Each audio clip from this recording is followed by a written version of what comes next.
김건희 여사 특검법과 대장동 특검법이 야당 수도로 국회 본회의를 통과했습니다. 표결에 불참한 여당은 강력 규탄했고 대통령실은 거부권을 행사하겠다고 밝혔습니다. 올해 마지막 국회 본회의에서 여야는 김진표 국회의장이 대표 발의한 국방 첨단기술사관학교 설치 법안 등 35개 비쟁점 법안을 통과시켰습니다.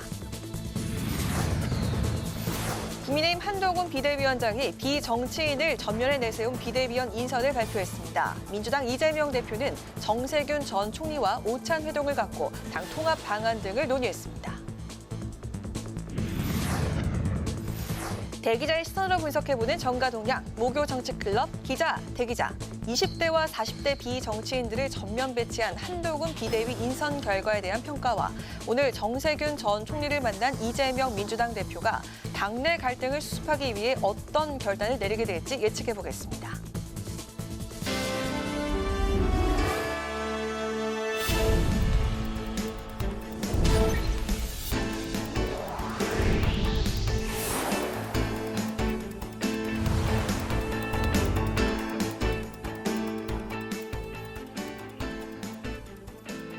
여러분 안녕하십니까? 12월 28일 목요일 국회 라이브 6 시작하겠습니다. 김건희 여사 특검법과 대장동 50억 클럽 의혹 특검법, 이른바 쌍특검법이 야당 주도로 오늘 국회 본회의를 통과했습니다. 여당은 표결에 불참하며 야당을 강력 규탄했고 대통령실은 거부권을 행사하겠다고 밝혔습니다. 이소희 기자가 보도합니다. 김건희 여사의 도이치모터스 주가 조작 의혹 특검과 화천대유 50억 클럽 의혹 특검 등 2개의 특검법이 본회의를 통과했습니다. 쌍특검법을 두고 줄곧 각을 세워왔던 여야. 표결을 앞두고 진행된 찬반 토론에서 격한 어조로 대립했습니다. 국민의힘은 특검을 거부하는 자가 범인이라고 하지 않았습니까? 김기현 원내대표는 특검을 거부하는 자는 범인, 반대하는 자는 공범이라고 했습니다. 또다시 거부권을 행사하고자 한다면 국민들은 더는 참지 않고 정권 퇴진을 위해 일어설 것입니다. 국민이 아닌 당대표만을 위한 민주당의 입법 폭주는 법치주의의 근간을 흔들고 반드시 국민의 준엄한 심판에 직면하게 될 것입니다. 여당은 대통령이 소속했던 정당이 특검을 추천하지 못하도록 야당이 본회의 전 법안 내용 일부를 수정한 것을 두고도 강하게 반발했습니다. 일방적으로 야당만 특검을 추천하도록 하는 법안이 공정하다고 할 수 있겠습니까? 표결 직전 집단 퇴장으로 특검법에 반대 의사를 분명히 한 여당은 윤석열 대통령에게 쌍특검법에 대한 거부권 행사를 요청했는데 대통령실 역시 거부권을 행사하겠다고 밝혔습니다. 야당이 오늘 처리 의사를 밝혔던 이태원 참사 특별법은 본회의에 상정되지 않았습니다. 김진표 의장과 여야 원내대표는 본회의 전 회동에서 이태원 참사 특별법 처리를 12월 국회 마지막 본회의가 열리는 오는 1월 9일로 연기하기로 합의했습니다. 김 의장의 중재안으로 정부를 설득할 시간이 필요하다는 여당의 요구를 야당이 받아들인 것으로 알려졌습니다. 야당은 그러나 9일까지 여당과 이태원 참사 특별법에 합의를 이루지 못하면 원안대로 법안 처리에 나설 것을 시사했습니다. 이와 함께 오늘 본회의에서는 읍면동별로 정당 현수막을 2개 이내로 제한하는 내용의 5개 광고물법 개정안과 김진표 의장이 대표 발의한 국방 첨단과학기술 사관학교 설치 법안 등 30여 건의 법안이 통과됐습니다. 국회방송 이소희입니다. 한동훈 국민의힘 비상대책위원회가 내일 정식 출범을 앞두고 있는데요. 비대위에 함께할 위원들이 오늘 발표됐습니다. 7, 8, 9세대 비정치인들이 전면 배치됐습니다. 한규미 기자의 보도입니다. 국민의힘이 내일 정국위를 소집하고 한동훈 비대위를 공식 출범시킵니다. 비대위는 한동훈 비대위원장과 당연직의 윤재욱 원내대표, 유이동 정책위의장을 포함해 11명입니다. 이번 한동훈 비상대책위원회는 위원장을 포함해서 11분으로 구성이 됩니다. 지명직 8분 중에 1분을 제외하고 나머지 모든 분들은 기존에 정치권에 없던 분들로 영입을 했습니다. 비대위원회는 민경우 수학연구소장과 조국 흑서저자인 김경률 회계사, 박은식 호남 대한포럼 대표가 포함됐습니다. 또 윤도현 술 대표와 장서정 보육교육 플랫폼 잘한다 대표, 구자룡 변호사, 한지아 을지대 재활의학 부교수도 포함됐습니다. 현역 의원 중에는 작전 지도부에서 최고위원을 지낸 시각장애인 피아니스트 김예지 의원이 유일하게 합류했습니다. 기존 지도부에 비해 연령대가 젊어지고 여성이 늘어난 점이 주목을 받고 있습니다. 당연직으로 비대위에 합류하는 윤재욱 원내대표는 오늘 마지막 최고위를 주재하며 비대위가 쇄신과 혁신을 이어가 내년 총선에서 승리할 것을 다짐했습니다. 최고위원분들 모두한테 그동안 최고위원분들 수고 많이 했다. 우리 모두 비대위를 응원하고 총선 승리에 같이 하자라고 당부를 하셨습니다. 국민의힘 비대위는 내일 상임 전국위원회를 거친 뒤 오후 첫 회의를 가질 예정인데 한동훈 비대위원장은 앞서 김진표 국회의장을 예방하는 것을 시작으로 국회 공식 일정에 돌입합니다. 국회방송 한규미입니다. 이낙연 전 민주당 대표가 제시한 탈당 시한이 얼마 남지 않은 가운데 이재명 대표와 정세균 전 국무총리가 만났습니다. 정 전 총리는 통합을 위한 이 대표 결단을 촉구했고 이재명 대표는 당의 혁신과 통합을 위해 최선을 다하겠다고 답한 것으로 알려졌습니다. 강민지 기자입니다. 서울 종로구 한 식당에서 이재명 민주당 대표와 정세균 전 총리가 1시간 반 넘게 대화에 나섰습니다. 김부겸 이낙연 전 총리를 잇따라 만난 정 전 총리가 이낙연 전 대표의 신당이 가시화되자 중재에 나선 것으로 보입니다. 정 전 총리는 이 자리에서 비장한 각오로 벼랑 끝에 움켜진 손을 놓는다는 현의 살수를 언급하며 이 대표의 결단을 촉구한 것으로 알려져 사실상 이 대표에게 사퇴를 요구했다는 해석이 나오고 있습니다. 최근 이제 구심력보다는 원심력이 좀 커지는 모양새가 있어서 걱정스럽다는 말씀을 하셨습니다. 당의 분열을 막고 수습할 책임, 또 수습할 권한, 이 모든 것이 다 당대표에게 있기 때문에 당대표가 책임감을 가지고 최근의 상황들을 수습해주길 부탁한다는 말씀이 있었습니다. 오늘 회동에선 이낙연 전 대표와 혁신계가 요구하고 있는 통합비대위 설립 등의 구체적인 방안과 일각에서 제기됐던 3총리 공동선대위원장 제안 등은 없었고 이 대표는 비상한 시기라는 데 공감을 표하며 최선을 다하겠다고 화답한 것으로 전해졌습니다. 국민의 눈높이에 맞는 혁신 그리고 당내 통합 이 두 개를 조화롭게 하는 것이 어려운 문제이긴 하지만 당대표로서 최선을 다해서 조화롭게 이루어 나가는데 최선을 다하겠다 이런 말씀을 하셨습니다. 이 대표는 이낙연 전 대표와의 회동도 계속 조율하며 통합 행보를 이어나가겠다는 계획인데 어제 이 전 대표 측근이 대장동 의혹 최초 제보자로 확인되면서 친명계에서 격양된 반응을 보이고 있어 만남 조율이 쉽지 않을 것으로 전망됩니다. 대선 경선에서 승리하기 위한 정치적 모략이나 모함에 가까운 게 아닌가 하는 생각이 대단히 실망스럽습니다. 이재명 대표와 영 결별하고 또 민주당을 떠나겠다고 하는 결정적인 어떤 의지를 밝힌 게 아닌가 싶어서 굉장히 걱정스럽고 우려스럽습니다. 이런 가운데 이낙연 전 대표와 이재명 대표 모두 새해 문재인 전 대통령 예방 일정을 추진 중인 것으로 알려져 두 사람의 만남 가능성에 시선이 모아지고 있습니다. 국회방송 강민지입니다.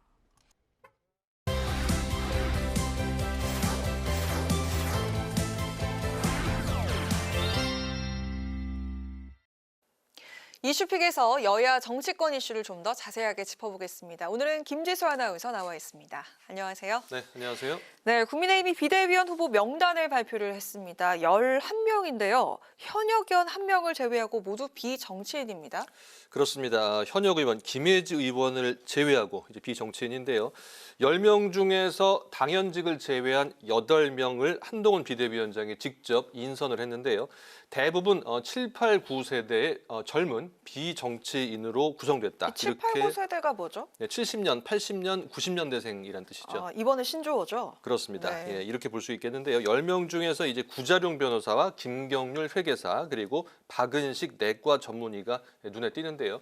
이 구자룡 변호사는 이 이재명 저격수를 자처하고 나선 보수 농객인데요. 방송에서 이재명 대표의 대장동 특혜 의혹을 집중적으로 다룬 바가 있습니다. 또 김경률 회계사가 지명이 됐는데 노동운동 경력이 있고요. 회계사를 하다가 참여연대 집행위원회 부위원장을 맡았었는데요.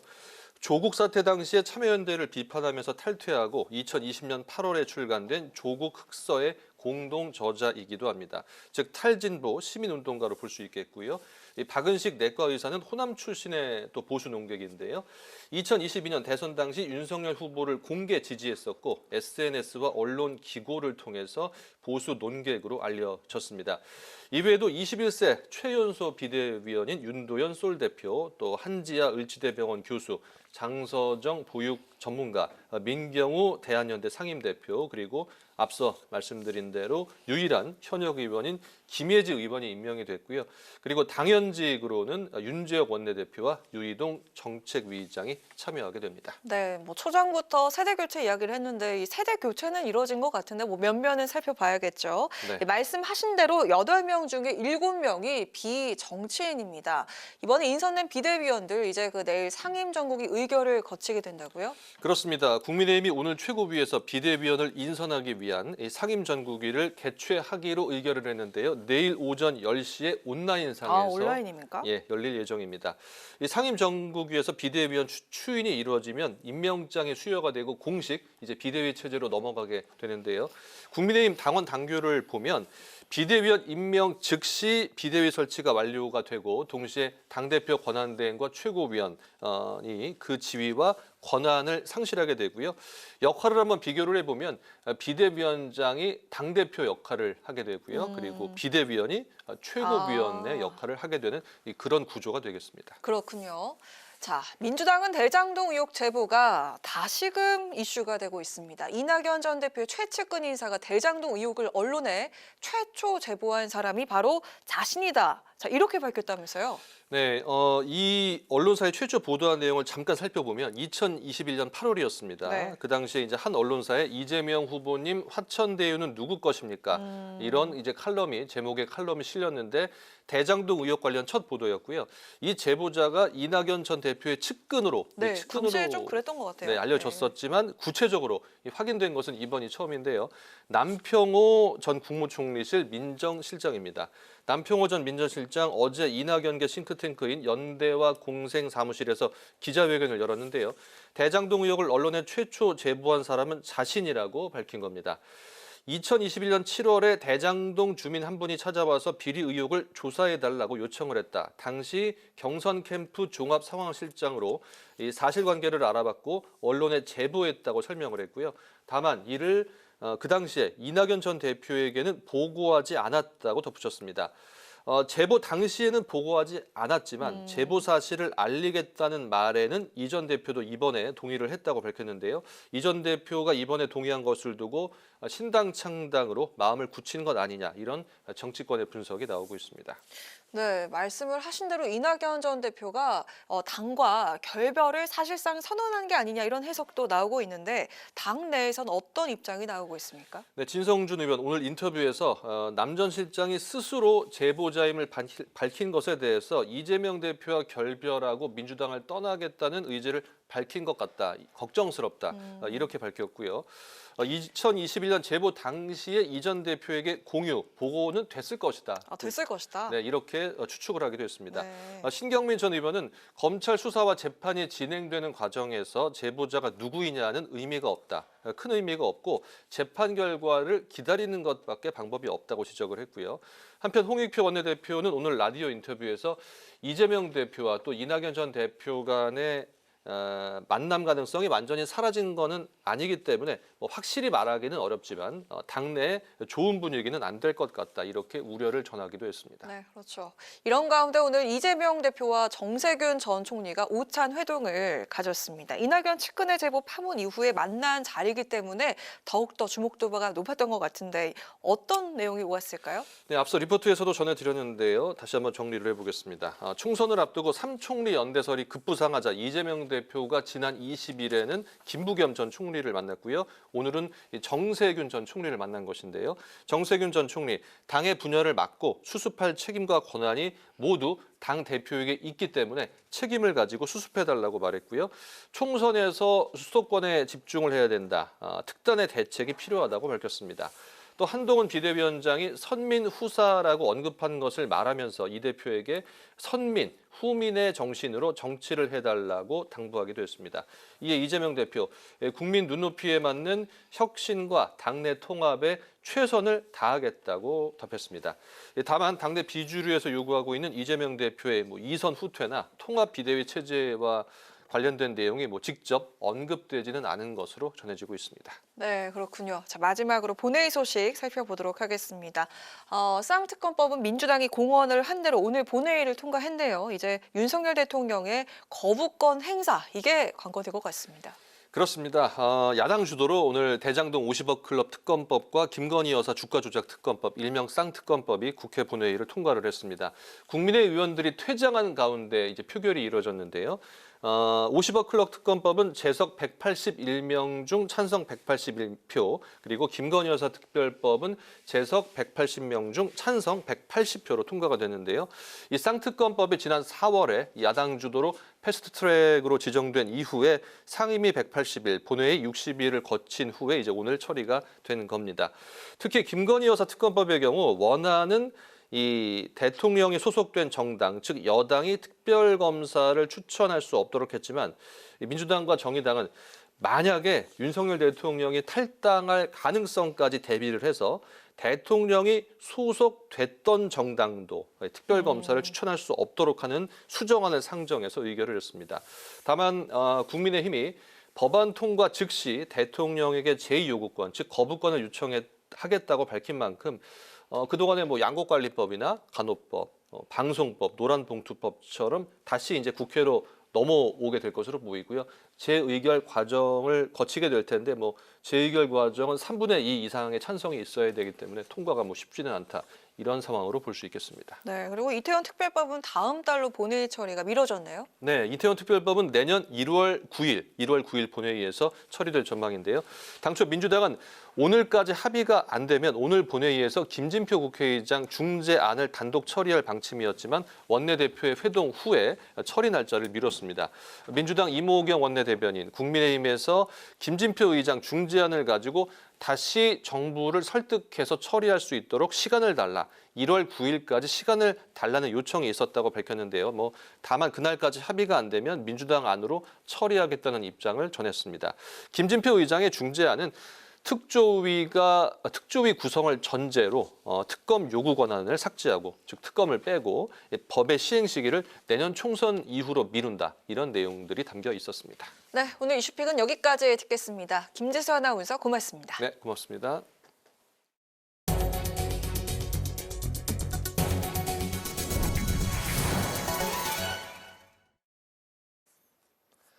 국회 농림축산식품해양수산위원회가 더불어민주당이 재추진 중인 양곡관리법 개정안을 안건조정위원회에 회부했습니다. 새 개정안은 공정가격 개념을 도입해서 쌀값 시장 가격이 공정가격보다 낮으면 정부가 차액을 지원하는 내용으로 국민의힘에서 심도 있는 토론이 필요하다며 안건조정위 구성을 요청했습니다. 이 밖에 농수산물 유통 및 가격안정법과 한우산업전환법 등 여야 이견이 있는 쟁점 법안들도 안건 조정위로 회부됐습니다. 국회 외교통일위원회가 정보위원회와 전체 회의를 열고 조태열 외교부 장관 후보자와 조태용 국가정보원장 후보자 인사청문 계획서를 채택했습니다. 이에 따라서 다음 달 8일 조태열 후보자 청문회, 11일 조태용 후보자 청문회가 실시됩니다. 조태열 후보자는 통상 전문가로 외교부 제2차관과 주 유엔 대표부 대사 등을 역임했고, 현재 국가안보실장인 조태영 후보자는 정통 외교관 출신으로 21대 국회의원과 윤석열 정부 초대 주미대사 등을 지냈습니다. 국회 입법조사처가 입법과 정책 제안 대회를 개최해서 대상인 국회의장상에 현수막 제작 규제 및 폐기에 대한 책임 부과 제안을 선정했습니다. 이어서 마이스토고 유학생 확대를 위한 입법 제안과 건설 안전관리비 개선을 통한 산업재해 예방 방안 등의 제안도 수상했습니다. 이 자리에 참석한 김진표 국회의장은 지난 대회에서 선정됐던 점자 가격표 도입 관련 법안이 국회 본회의를 통과하는 등 제안된 아이디어들이 법안으로 구체화되고 있다며 국민 참여 입법 필요성을 강조했습니다. 제36대 신임 국회 사무총장의 삼선 의원 출신의 백재현 전 의원이 임명됐습니다. 백 총장은 21대 국회가 국민에게 희망을 드리는 국회로 마무리될 수 있도록 최선을 다하겠다고 밝혔습니다. 백 총장은 전북 고창 출신으로 경기 광명시장과 18, 19, 20대 의원을 지낸 뒤 지난 21대 총선에서 불출마를 선언했습니다. 제21대 국회가 국민에게 희망을 드리는 국회로 마무리될 수 있도록 의장님을 잘 보필하고 의원님 여러분들의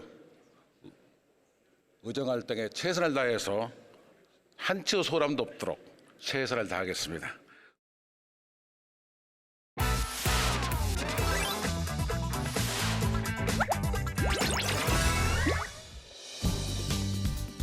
(12월 28일) 강아랑이 전해주는 정치권의 뜨거운 말말말 강아랑의 정치랑입니다. 첫 번째 주제, 이준석의 성패입니다. 탈당과 동시에 신당 창당을 선언한 이준석 전 대표. 당 안팎으로 평가가 한창 엇갈리고 있는데요. 파괴력은 없었습니다. 탈당했다라고 하는 뉴스 외에 구체적인 메시지, 어떤 정치를 할 것인지, 또 여기에 어떤 기대감들이 있는 건지는 사실 확인하기 좀 어려웠거든요. 토사구팽 이후에 말로를 좀 봤다라고 평가하고 싶습니다. 한동훈 장관이 똑바로 하느냐 못하느냐, 못하면 이준석 다시 불러와야만 성공할 거라고 생각하거든요. 이런 측면에서 조금 더 기다려볼 필요가 있다. 무엇보다 이 전 대표와 정치적 행보를 같이 했던 천하 용인 모두 기자회견에 불참했고, 창당 선언과 함께 컨벤션 효과를 극대화할 수 있는 국민의힘 의원이나 거물급 인사들의 합류 소식도 없었는데요. 지금 한동훈 비대위원장이 상당히 기대가 크거든요. 자칫 똑똑하고 유능한 이준석 전 대표가 정치적 미아가 될 수도 있는 그런 시기이기 때문에 사실 당이 굉장히 잘 되면 이준석 대표의 필요성은 전혀 못 느끼게 되고, 신당이 출범하고 발긴이 되려면 중요한 정치인들의 집합이 이루어져야 되는데, 그럼 가장 핵심인 측근들이 빠진 상황에서 과연 어느 정도의 동력을 가질 것인지 다소 의문이 들긴 합니다만, 하지만 홍준표 대구시장은 이준석 신당이 내년 총선에서 비례대표 7석에서 8석을 가져갈 수 있을 것이라고 전망하면서 총선 이후 연합 가능성을 제기하기도 했습니다. 총선 이전의 연대 가능성은 저는 제하고 본다라고 이제 공언을 드렸고요. 총선 이후에도 제가 봤을 때는 가능성은 약하다 이렇게 말씀드리겠습니다. 한동훈 장관을 넘어서느냐가 저의 도전 과제는 아닐 것입니다. 다수 의석을 획득하는 것이 정당의 목표가 되어야 되는 것이고요. 의외로 혁신 경쟁이라고 하는 것은 즐거운 경쟁입니다. 한동훈 신임 비대위원장이 신당 창당을 예고한 이 전 대표에게 과연 손을 뻗을지 여부에 이목이 쏠리는 가운데, 이준석 전 대표는 빠르면 2주 뒤에 창당 대회를 열 계획을 밝혔는데요. 치열한 신경전 속 보수 세력 내 본격화된 주도권 싸움이 어떻게 흘러갈지 관심 있게 지켜봐야겠습니다. 자, 두 번째 주제, 김홍일 적격성 공방입니다. 어제 열린 김홍일 방통위원장 후보자에 대한 인사청문회에서 후보자의 전문성과 자질을 놓고 여야가 공방을 벌였습니다. 솔직히 방송통신위원장 별로 안 하고 싶으시죠? 솔직히 방송통신 분야 수사 경험 없음, 변호사 시절 변론 경험 없음, 그 외에 관련 경력도 없음. 그러니까 말하자면 문외한이신 거죠? 방통위에 많은 그 전문가들도 계시고, 그리고 제가 이제까지 쌓아온 그런 법률적인 전문 지식이나 그다음에 규제와 관련된 그런 경험을 토대로 법조인 출신으로서 이렇게 공정한 시각을 갖고 법과 절차와 원칙에 따라 공정하게 방송통신 분야의 신뢰성을 회복해달라는 뜻으로. 야당은 김 후보자가 검사 시절 처리했던 사건들을 집중적으로 캐묻기도 했습니다. 지난 2007년 이명박 당시 대선 후보의 BBK 주가 조작 공모 의혹과 다스 차명 보유 의혹에 대해서 서울중앙지검 3차장 검사 신분으로 수사한 바 있던 김홍일 후보자.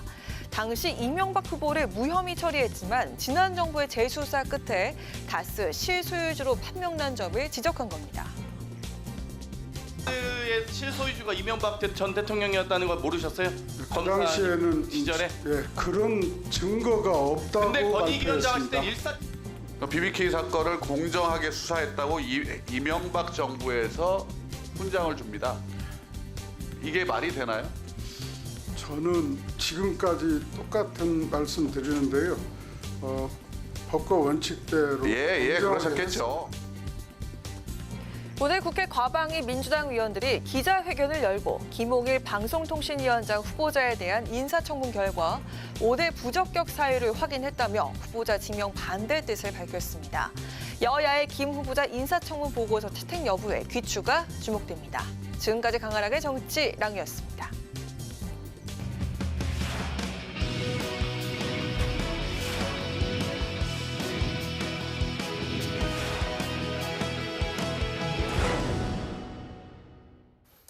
네, 정치권의 동향을 대기자의 시선으로 짚어보는 목요 정치클럽 기자 대기자 시간입니다. 오늘도 최병묵 전 TV조선 해설위원, 성한용 한겨레 신문 선임 기자 두 분과 함께하겠습니다. 어서 오십시오. 네, 안녕하세요. 네, 올 한 해가 이제 저물어 가고 있고 올해 이제 마지막 기자 대 기자 시간인데요. 간단히 올 한 해 두 분한테는 어떤 해였는지 간단히 좀 들어볼까요? 글쎄요, 굉장히 중요한 이 정치적 현안이 많았고요. 네. 역시 그 다이내믹 코리아를 여실히 느낄 수 있는 그런 한 해였던 것 같습니다. 알겠습니다. 최 의원님? 저희들 경우에는 사실은 과거에 이제 기자를 해가면서 뭐 이런저런 봤던 정치 장면들이 있잖아요. 네. 근데 그 장면들을 올해는 보지 못했던 게 너무 많은 것 같아요. 네. 그래서 뭐 저희가 과거에 그 한국 정치가 그 갔던 방향이 반드시 옳다 이렇게 얘기할 건 아니지만 그래도 대화와 타협 뭐 이런 것들을 좀 보였던 그 역대 정치에 비해서 지금 현재의 여야는 너무 그게 없다. 그래서 아쉬운 한 해였다 이렇게 생각합니다. 알겠습니다. 저는 개인적인 소회를 한번 들어볼 생각이었는데 역시 정치와 관련해서 말씀하셨습니다. 일단 그 또 한 줄 논평 마지막 부분에서 올 한 해 정치와 관련해서 두 분의 또 소회 들어보도록 하고요. 오늘 마지막 올해 본회 회의가 이제 열렸는데 오늘 최병우 의원님께서 이제 발제를 준비해 오셨죠? 그렇죠. 오늘 아침에 한동훈 비대위원의 면면이 공개가 됐습니다. 이제 그 면면에 대한 설명은 뭐 내일 한다고 하고요. 그다음에 이제 오늘 오찬에 이재명 대표와 정세균 전 총리가 만났는데 정세균 전 총리가 이제 통합 얘기를 하고요. 이 얘기는 아무래도 이재명 대표로 하여금 통합을 위한 결단을 압박하기 위한 것 아니냐. 그래서 이 두 가지를 그 말씀을 나눠보기로 했습니다. 네, 올 한 해 이제 마지막 본 회의가 오늘 열렸습니다. 한 해는 저물어 가고 있지만 정치권은 점점 더 뜨거워지고 있는데요. 김건희 여사 특검과 대장동 50억 클럽 특검이 담긴 쌍특검 법안이 이제 통과가 되면서 향후 이게 이제 어떻게 진행이 될지 절차에 이제 관심이 쏠리고 있습니다. 특히 윤 대통령이 제2요구권, 즉 거부권을 이제 행사하게 되면 대통령실에서 즉각 뭐 대통령이 거부권을 행사할 것이다 이렇게 이제 또 발표한 상황인데 재의결 여부는 국민의힘이 이제 어느 정도 이탈표가 이제 나오느냐 이 숫자에 달려 있는데 재적 의원의 과반이 출석하고 또 이제 출석 의원의 3분의 2가 찬성을 던져야 되기 때문에 사실 뭐 또 재의결 되기는 이제 쉽지 않은 그런 상황인데 여러 가지 이제 앞으로 정치권의 치열한 수싸움이 벌어질 것으로 예상이 되고 있습니다. 앞으로 상황, 쌍특검법을 두고 앞으로 상황 어떻게 전개가 될지 두 분의 말씀 들어볼까요? 예, 사실은 이제 대통령 부인과 관련한 이 특검을 국회에서 이렇게 의결하는 것 자체가 좀 굉장히 불행한 일입니다. 네. 수사기관에서 좀 일반 국민이 납득할 수 있는 수준의 수사를 진행을 시켰다면 야당에서 특검법을 낼 명분이 없었을 것이다 이런 생각이 좀 들고요. 또 설사 특검법을 발의했다고 해도 여야가 대화와 타협을 통해서 좀 절충을 해서 이렇게 모양사납지 않은 절충안을 좀 만들 수도 있었을 것 같은데 다 실패했어요. 좀 정치가 좀 제대로 작동을 안 하는 것 아닌가 이제 이런 증거로 삼을 수 있을 것 같고요. 또 국회에서 이제 이렇게 그 의결을 할 것이다 이게 예고된 장면인데. 또 직후에 대통령실 홍보수석이 나와서 법안이 이송되는 대로 즉각 거부권을 행사하겠다 이렇게 즉각이라는 단어를 썼어요. 네. 입법부에서 법안을 의결을 했는데 그러면 신중히 검토해보고 제의 요구 여부에 대해서 결정을 하겠다 이렇게 하는 게 최소한의 예의죠. 이게 이 대통령 부인과 관련된 거라고 이런 식으로 즉각 거부권 행사하겠다 이거 무슨 신경질 내는 것도 아니고 아주 그 모양이 안 좋더라고요. 이게 네. 앞으로 뭐 실제로 뭐 제의 요구하고 이게 재의결이 되겠습니까? 현실적으로 좀 이제 어려운 거죠. 물론 공천과 관련해서 좀 여러 가지 변수가 있을 수는 있는데 그건 지금 예측하기 좀 어렵습니다. 그런데 지금 현재 진행되고 있는 모양새 자체가 좀 너무 나빠서 이건 뭐 꼭 뭐 어느 쪽을 지지하는 유권자들의 입장을 떠나서 아마 좀 굉장히 좀 눈살을 찌푸리는 하루가 아니었나 이런 생각이 듭니다. 네, 여당도 제 요구권을 대통령에게 요청하겠다 이런 상황이네요. 그럼 뭐 이미 방침이 정해진 상태니까 아마 제 요구를 할 것으로 보이고요. 원래는 15일 이내에 이송된 지 15일 이내에 이유를 붙여서 하게 돼 있거든요. 네. 그런데 15일까지 기다리지 않겠다 뭐 이런 걸로 보여요. 그래서 이제 즉각 얘기가 나온 걸로 보이고 자 그렇게 되면 이제 국회로 다시 들어오죠. 네. 그러면 그거는 기한이 없어요. 언제까지 재표결을 해야 된다 이런 기한이 없어요. 그러니까 그거는 국회 다수당이 정할 수 있는 거예요. 민주당이 정할 수 있는 거예요. 네. 그래서 이제 민주당은 혹시 이제 국민의힘의 공천 과정에서 뭐 탈락하거나 뭐 이런 사람들이 이제 많이 나오면 지금 그 이른바 민주당 정의당 뭐 이런 데 다 합치면 그쪽 계열에 183석이 된다고 하죠. 그러면 이게 이제 199석이 되면 3분의 2가 돼요. 그러니까 한 16석 정도가 오면 가능하다는 거죠. 그래서 이제 국민의힘에 공천 탈락자가 많아지면 혹시 이 사람들이 이쪽에 동조하지 않을까 뭐 그런 이제 기대를 하고 있는데 글쎄요 그때가 되려면 상당히 시간이 흘러야 될 거거든요. 국민의힘 그 공천 상황이 끝난 이후 거의 끝나는 상황이 돼야 되거든요. 과연 그게 가능할지 또 그런 부분과 관련해서 너무 정략적으로 비춰지진 않을지 이런 부분이 이제 우려가 되는 부분입니다. 그게요 사실은 마찬가지입니다. 양쪽이 다. 민주당에서도 현역 의원이 혹시 컷오프 된다 그러면 그 사람들은 당론에 따를 이유가 없어지는 거예요. 그 사람들이 탈당하고 신당으로 가면서 또 어떤 뭐 정치적인 명분을 위해서 당론에 반대하는 이런 표결을 할 수도 있는 겁니다. 그래서 그건 지금 계산할 수 없는 거고요. 민주당에서도 이탈표가 나올 수 있다는 말씀이죠. 그렇습니다. 또 총선 앞두고 이걸 가지고 총선을 어떻게 치러보겠다고 이렇게 하면 역풍이 봅니다. 우리 국민이 보통 국민들이 아니에요. 그래서 민주당도 이거 가지고 함부로 그렇게 뭐 표 계산해서 언제쯤 뭐 재표결을 재표결을 하고 이렇게 접근하기는 뭐 옳지도 않고 뭐 쉽지도 않을 겁니다. 대통령이 거부권 행사에 바로 제 의결로 들어갈 것이다라는 말씀인가요? 아닙니다. 그건 이제 그냥 원칙에 따라서 이제 투벅투벅 이렇게 처리할 절차에 따라서 것이다. 이걸 가지고 무슨 뭐 저쪽 당 공천이 언제 끝나는지 보고 이렇게 계산했다가는 오히려 그 된통 역풍을 맞을 가능성이 있다. 이렇게 봅니다. 알겠습니다. 오늘 한동훈 국민의힘 비대위원장과 함께 당을 이끌 비대위원 명단이 공개가 됐습니다. 평균 연령이 43세라고 하고 최연소 2002년생 윤도현 대표도 이제 포함이 됐습니다. 20대, 40대 비정치인이 이제 대거 이제 포진을 하게 됐고 당연직인 윤재옥 원내대표, 유이동 정책위 의장을 제외하고 8명이 이제 영입이 됐습니다. 이번 인선 어떻게 보셨습니까? 눈에 띄는 인사가 있었나요? 저는 뭐 이제 방송에서 저희랑 같이 이게 패널로서 뭐 그 진행했던 사람들 뭐 몇몇 눈에 띄더라고요.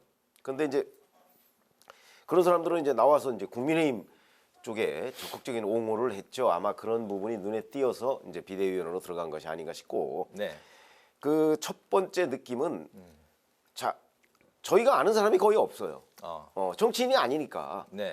그러니까 그 사람들 더군다나 이게 정치의 꽃이라고 하는 선거를 앞두고 있는 비대위원회입니다. 그런데 저희가 보기에 정치를 전혀 모르는 사람으로 보이는 그 사람들이 대거 들어가서 뭔가를 해보겠다. 그게 이제 일종의 정치 혐오 뭐 이런 부분을 이제 한동훈 비대위원장도 뭐 정치를 잘 아는 건 아니잖아요. 이제 그런 걸 반영해서 비대위원 면면을 이제 구성을 한 것으로 보이는데 과연 저 비대위원의 면면이 정말 중구난방이 안 되고 정치도 이게 나름대로 전문 분야가 있거든요. 근데 그렇게 이끌어갈 수 있을까? 저는 뭐 물음표를 여러 개 칠 수밖에 없었습니다. 왜 이렇게 비정치인을 대거 포진을 시켰을까요? 저는 좀 극단적으로 표현하면 일종의 그 반정치주의 포퓰리즘 성격이 좀 있다고 생각을 합니다. 기존 정치를 좀 이렇게 비판을 하면 국민들이 좋아하죠. 근데 이제 그것도 좀 정도껏 해야 되는데요. 네. 이 지금 국민의힘에서 비대위를 설치하게 된 이유가 뭘까요? 서울의 강서구청장 보궐선거에서 패배하고 이거 잘못하면 총선에서 참패하게 생겼다. 그래서 이 비대위 설치한 거고요. 윤석열 대통령하고의 관계가 너무 좀 수직적이다. 네. 이런 것 때문에 이제 민심이 떠나가고 하니까 비대위를 설치했지요. 그런데 오늘 비대위원 이렇게 발표한 면면을 보면 이건 반민주당, 반 이재명, 반운동권 이런 분들을 모아놨어요. 그러면 아니 이 국민의힘이 그동안 좀 문제가 생긴 게 무슨 민주당하고 싸움을 잘 못해서 비대위를 설치한 건가? 이제 이 초점이 막 좀 이상하게 되는 겁니다. 그래서 오늘 비대위원 면면으로 보면 이번 총선에서 중도층으로 진출할 생각이 별로 없고 그냥 태극기 부대하고 고정적인 국민의힘 지지층을 결집해서 총선을 치르겠다. 이게 한동훈 위원장의 기본 전략인 것 같아요. 잘 납득이 가지 않습니다. 그렇게 해서 총선을 어떻게 치르겠다는 건지 좀 궁금하고요. 또 오늘 비대위원 중에 한 분이 그 전에 유튜브에서 무슨 노인들은 좀 빨리 돌아가셔야 된다 이런 발언을 한 게 뒤늦게 나와가지고 대한노인회에서 사퇴하고 한동훈 위원장 사과해라 이렇게 성명을 냈어요. 민경우 의원 말씀하신 거죠, 위원? 네. 그러니까 이런 자본도 좀 있고 이런 걸 왜 검증을 안 했을까 이런 좀 궁금증도 있습니다. 아무튼 약간 좀 여파가 좀 이어질 것 같습니다. 네. 외연 확대, 지지층 결집으로 이제 많이 보이고 중도층, 외연 확대의 의지는 별로 이렇게 도드라져 보이지 않는다라고 말씀하셨는데 어떻게 보십니까?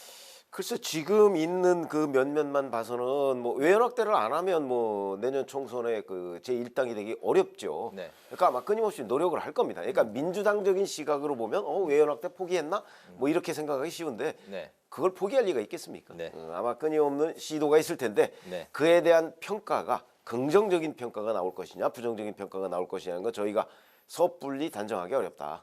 이렇게 말씀을 드리겠습니다. 알겠습니다. 한동훈 국민의힘 비대위원장과 이재명 민주당 대표가 내일 오후 4시에 이제 만날 것으로 보도가 나왔는데요.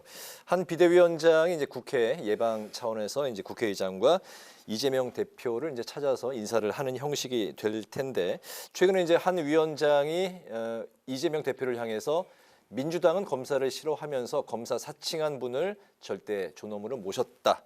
이렇게 이제 비판을 했고 이 대표는 집권 여당의 본분을 잊지 말라고 이제 이렇게 서로 날을 세웠습니다. 내일 오후 4시에 만나게 될 텐데 어떤 대화가 오갈까요? 잘 아시다시피 그냥 덕담 수준의 얘기를 할 겁니다. 저는 그렇게 보고 다만 이제 관전 포인트라고 한다면 한동훈 비대위원장이 이렇게 콕콕 바늘로 찌르듯이 하는 발언들이 있죠. 아마 그런 발언이 언중요골이라고 하나 정도 혹시 나올까? 이런 거는 예상을 할 수가 있는데 기본적으로는 앞으로 잘해보자 대화 타협 이런 얘기들 또 선의의 경쟁 이런 얘기를 하지 않을까 싶습니다. 네. 일단 이재명 대표는 한동훈 위원장을 자기 상대라고 생각하는 것 같지는 않아요. 윤석열 대통령하고 지난 대선 때 경쟁자였고 이 한동훈 위원장에 대해서는 윤석열 대통령의 아바타다. 이게 민주당의 일반적인 시각이고 또 이재명 대표의 생각인 것 같습니다. 그래서 어제 이재명 대표가 언론인들하고 좀 만나서 이 얘기를 한 게 있어요. 그런데 이 한동훈 위원장 취임사나 이런 거에 대해서 어떻게 생각하냐 물어봤더니 아니 좀 이렇게 좀 젊고 새로운 보수나 이런 가치 지향을 하고 정책 경쟁을 하자 이렇게 나오면 조금 난감할 뻔했는데 바로 이재명 대표를 공격하니까 아니 우리로서는 그렇게 나쁘지 않다. 이게 원래 싸우는 거는 야당이 이게 전문인데 여당에서 싸움을 걸어와 주시니 우리는 앞으로 잘 싸우겠다 이런 식으로 좀 오히려 좀 여유 있게 답변을 했어요. 그래서 이 좀 걱정입니다. 이게 어쨌든 우리 국민이 이 집권 여당의 대표한테 좀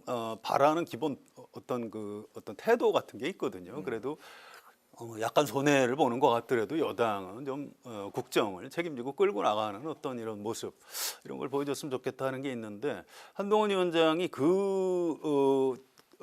기존에 우리가 갖고 있는 고정관념하고는 좀 다른 사람인 건 확실한 것 같아요. 그래서 내일 오후 4시에도 저는 이게 좀 이상한 돌발적인 사고가 날 가능성도 좀 있는 것 같습니다. 아마 한동훈 위원장이 좀 공격적인 발언을 할 거고요. 네. 이재명 대표는 좀 이렇게 약간 비켜가려고 할 텐데 그게 그렇게 원만하게 매끄러운 장면이 연출이 되지 않을 수도 있다. 좀 약간 좀 위험할 수도 있다. 이렇게 예상을 합니다. 네, 뭐 좀 형식적인 시간이 될 것이다. 그렇지 않고 돌발적인 상황이 연출될 수도 있을 것 같다. 어쨌든 좀 지켜봐야 될 것 같고요. 다음 이슈가 이제 오늘 그 이재명 대표와 정세균 전 총리가 이제 오찬 회동을 가졌는데 과연 이 자리에서 이재명 대표가 이제 앞으로 이제 좀 어떤 결단을 내리게 될지에 대해서 어떤 구체적인 좀 이야기가 뭐 나왔었는지 뭐 관련한 이야기 좀 나눠볼까 하는데요. 총선을 앞두고 이제 당 갈등에 대해서 이제 수습할 방안에 대해서 논의한 것으로 이제 좀 알려졌습니다. 이재명 대표는 이제 통합과 혁신을 위해서 이제 최선을 다하겠다 이렇게 이제 화답을 했는데 전날 이낙연 전 대표의 최측근 인사인 남평호 전 국무총리실 민정실장이 대장동 의혹의 최초 제보자가 자신이라고 밝혀서 이제 파장이 일었습니다. 바로 이 사실을 두고 이낙연 신당으로 기운 게 아니냐 이런 이제 또 해석이 나오고 있고 민주당 내부에서도 그런 이야기들이 이제 분분하게 나오고 있습니다. 이재명 대표 과연 이제 좀 어떤 결단을 내리게 될지 과연 정말 본인이 이야기한 대로 통합과 혁신 내일 이제 공관위원장이 이제 또 인선이 될 텐데 어떤 이야기들이 나올지 좀 어떻게 보십니까? 사실은 통합과 혁신 얘기를 이재명 대표가 하고 있지만 오늘 정세균 전 총리하고 만나고 나서 한 얘기는 뭐 그냥 안 해도 되는 얘기들이에요. 다 일반론이죠. 일반론. 네. 뭐 화합, 통합 위해서 노력을 하겠다. 최선을 다하겠다. 그 얘기는 그거 뭐 그냥 안 해도 그만. 왜냐면 그게 측정할 수 있는 기준이 없잖아요. 네. 그런 점에서 본다면 저는 이재명 대표가 이낙연 전 대표의 요구사항, 통합 뭐 이런 부분에 관해서 일단 거부의 의사를 보였다고 봅니다. 대신 본인이 이제 뭔가 공천 관련한 뭐 이제 공관위원장을 임명한다든가 아니면 관련한 여러 가지 시스템을 작동을 해놓고 나서 이제 그 다음에 아마 어떤 식으로든 통합의 제스처를 취할 가능성이 있다는 거죠. 이미 그러니까 본인은 이재명의 민주당을 만들기 위한 시스템을 다 구축해 놓은 다음에 이제 손을 내밀어서 만약 그때도 이낙연 전 대표 쪽이 회군을 안 한다. 그러면 아마 손절하지 않을까. 저는 그렇게 예상을 합니다. 남평호 전 실장이 뭐 자신이 최초 제보자였다. 대장동 의혹에 뭐 이렇게 이 시점에서 본인이 스스로 밝힌 거는 어떻게 봐야 됩니까? 글쎄 뭐 본인은 이낙연 전 대표하고 뭐 협의를 안 했다 이렇게 얘기를 하지만 협의를 안 했을 리가 없고요. 저희들이 보기에는 최측근이기 협의를 때문에. 했을 것이고 자 그러면 결국은 이낙연 전 대표가 신당으로 나가겠다는 아주 마지막 승부수를 둔 것 아닌가. 저는 그렇게 봅니다. 네, 이미 기울은 것 같다라는 말씀인 거죠. 예, 어떻게 보십니까? 글쎄 남평호 실장은 뭐 이낙연 대표하고 같이 하겠다 이렇게 공개적으로 얘기를 한 사람입니다. 그래서 뭐 신당으로 간다는 의사가 있는 정도가 아니고 뭐 확실히 거치를 같이 할 걸로 이렇게 예고가 돼 있는 분이고요. 그런데 이게 이제 처음에 이낙연 그 당시 경선 후보 쪽에서 먼저 언론에다가 제보를 했다는 얘기는 민주당 안에서 꽤 많이 알려져 있는 얘기입니다. 그리고 뭐 한때는 윤영찬 의원이 뭐 그런 오해를 좀 받기도 했어요. 그랬는데 윤영찬 의원이 아니 나는 아니다 이렇게 뭐 부정하고 이런 장면이 있었는데 이제 이걸 남평호 전 실장이 확인을 해준 겁니다. 그 나다 나 이제 이렇게 그래서 좀 더 그 이재명 카드를 좀 더 명확하게 내 보였다고 할까요? 뭐 그런 정도의 의미가 있는 것 같고요. 뭐 그렇게 크게 파장이 있는 것 같지는 않습니다. 남평호 실장보다는 저는 그 정세균 전 총리가 이렇게 일종의 중재를 좀 하고 있는 건데요. 이분이 그 경력이 특이한 분이에요. 그 국회의장도 하셨고 총리도 하신 분입니다. 그래서 이 거중 조정을 굉장히 잘 하시는 분인데 이분이 이재명 대표를 만나가지고 그 벼랑 끝에서 손을 놓으면 새 길이 열린다. 이게 대표를 그만두라는 꼭 그런 얘기라기보다도요.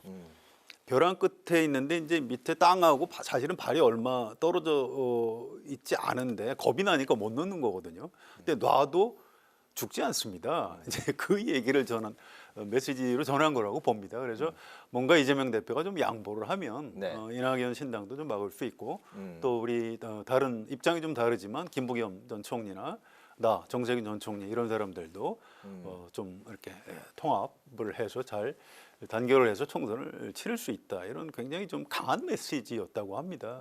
여기에 대해서 이제 이재명 대표가 어떻게 대답을 내놓을지 잘 모르겠어요. 다만 지금으로서는 대표를 내놓을 생각은 확실히 없는 것 같아요. 그래서 이낙연 신당은 이렇게 되면 그냥 창당 쪽으로 가지 않을까. 뭐 별 큰 파격이 당장은 현역 의원이 가는 사람이 없기 때문에 뭐 몸집이 커지거나 그러지는 않겠지만 또 정치라는 게 알 수 없는 거거든요. 또 이낙연 신당으로 떨어져 나가는 유권자들이 다 민주당 표지, 그게 국민의힘 유권자들이 갈 가능성은 없거든요. 그래서 이런 부분에 대해서 이제 이재명 대표가 어떤 선택을 할지 조금 더 지켜봐야 알 수 있을 것 같습니다. 네, 마지막 오늘 이슈는 이준석 전 국민의힘 대표의 이제 신당 관련 이야기인데요. 어제 탈당 기자회견을 가졌던 이준석 전 국민의힘 대표가 1월 중순까지 창당을 마무리할 이제 계획이라고 밝혔는데. 좀 의외였던 게 정치적 노선을 그동안 이제 같이 해왔던 천하 용인, 뭐 천하람, 허은하, 김용태, 이기인 요 4명이 어제 자리를 동석하지 않았었기 때문에 앞으로 이제 좀 노선이 서로 좀 끝까지 가는 게 아닌 건지 또 이야기들이 나왔습니다. 이 전 대표 신당 총선을 앞두고 이제 한 100일 정도 남았는데 앞으로 이제 얼마나 파괴력이 있을지 오늘 마지막으로 좀 들어보겠습니다. 이것도 좀 두고 봐야 돼요. 지금 당장은 뭐 한동훈 위원장 쪽에 시선 뺏기기를 당해가지고 별로 주목을 못 받고 있습니다. 확실히 맥이 좀 빠진 것 같은데 그런데 이 국민의힘 공천이 진행되면서 현역 의원이 이제 컷오프를 당한다. 예비 경선에서 아예 탈락을 시킨다. 이렇게 되면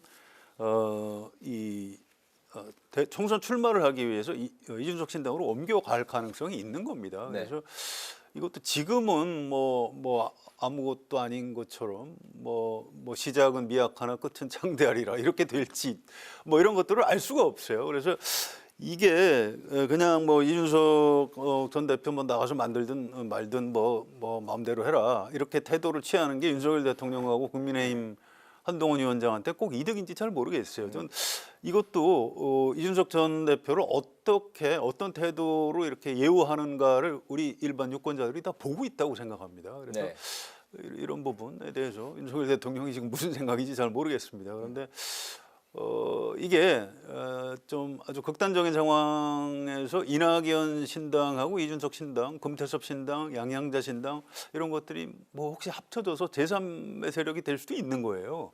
아까 처음에 말씀드렸지만 우리나라 정치 알 수 없습니다. 여기 다이내믹 코리아예요. 그래서 이런 부분에 대해서도 섣불리 뭐 잘 될 것이다, 잘 안 될 것이다 이렇게 예단하는 것은 좀 위험하다고 생각을 합니다. 홍준표 대구시장이 이준석 신당은 총선에서 이 비례대표 한 7, 8석 정도 차지할 것이다 이렇게 언급도 했네요. 비례대표 7, 8석은 현재 여론조사를 하면요. 신당에 대한 여론이 나오고 있습니다. 대략 한 10% 남짓 나오고 있죠. 그렇죠. 그러면 7, 8석 정도 차지해요.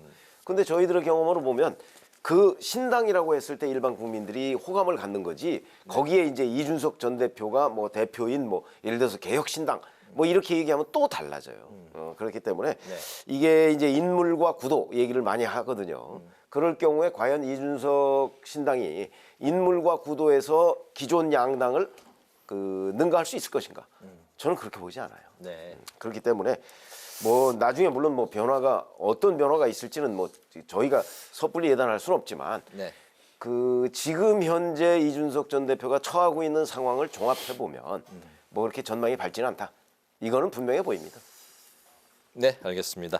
오늘은 특별히 2023년 올 한 해를 마무리하면서 올 한 해 정치권 뉴스에 대한 두 분의 한 줄 논평을 들어보도록 하겠습니다. 성 기자님부터 들어볼까요? 예, 이제 우리가 좀 정치가 굉장히 중요한 겁니다. 근데 좀 사람이 이렇게 나이를 먹어가면 자꾸 이제 정치가 옛날보다 점점 못하는 것 같다 이런 얘기들을 많이 해요.